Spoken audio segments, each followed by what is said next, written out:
Bootleg Hip Podcast, special guest in here, my guy Q, my guy Ramses, a.k.a. Civic Cipher. What up, though? For people who don't know what Civic Cipher is, Ramses, I'll let you educate the people. Civic Cipher is... You should put the mic in front of you too, Ramses. It is a radio show that exists to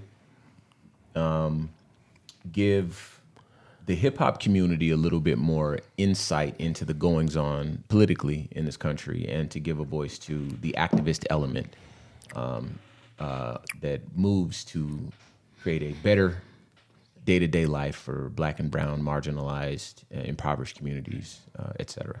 What was the inspiration for starting the show? Really, it was 2020, folks getting out on the street and protesting, let us know that there was a gaping hole in the media space. Yes. I remember that. Anyway. Tell me more about the gaping hole. No, I'm not going to tell you about that. You should talk about that. Anyway, there was a gaping hole in the media space. Sure. Yes. And in the media space,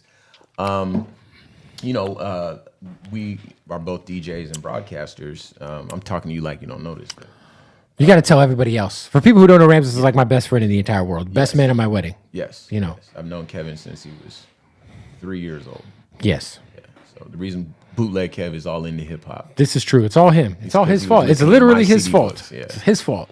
Yeah, we used to play guys when we were little, little toys. Not play with guys. No, that was what you called it. You called it guys. We used to play Guys. toys. Yeah, like action figures. Action figures. Yes. Yeah, so lifelong friend, best friend. But yeah, in the media space, there wasn't anyone talking about what was going on in the streets. No one giving a voice to the movement. No one talking about explaining the concepts. Defund the police. How do we create programs to kind of mitigate economic instability and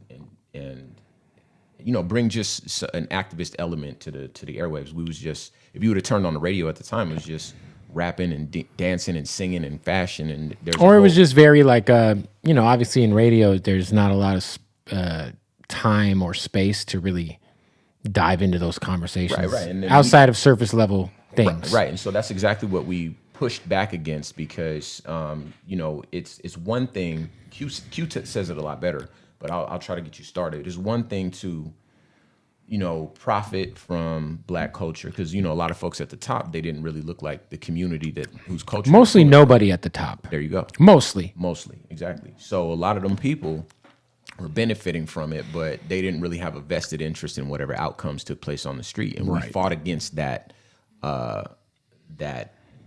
imbalance. Mm-hmm. And so, yes, we take a moment, we turn the songs off, we turn the music off, we have conversations, we educate not just Black and brown people, but allies everybody to those who communities, listens, right?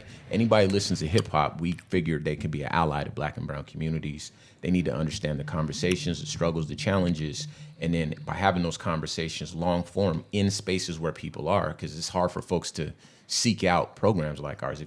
We don't seek out Vietnamese programming, no disrespect, but I don't feel like it's created for me. So I don't expect, non-Black people to seek out what would be considered Black programming if they don't feel like it's for them. Right. So by putting it in the media space where hip hop music is consumed, Black culture is consumed, it feels, in our opinion, feels a little bit more accessible for our listeners.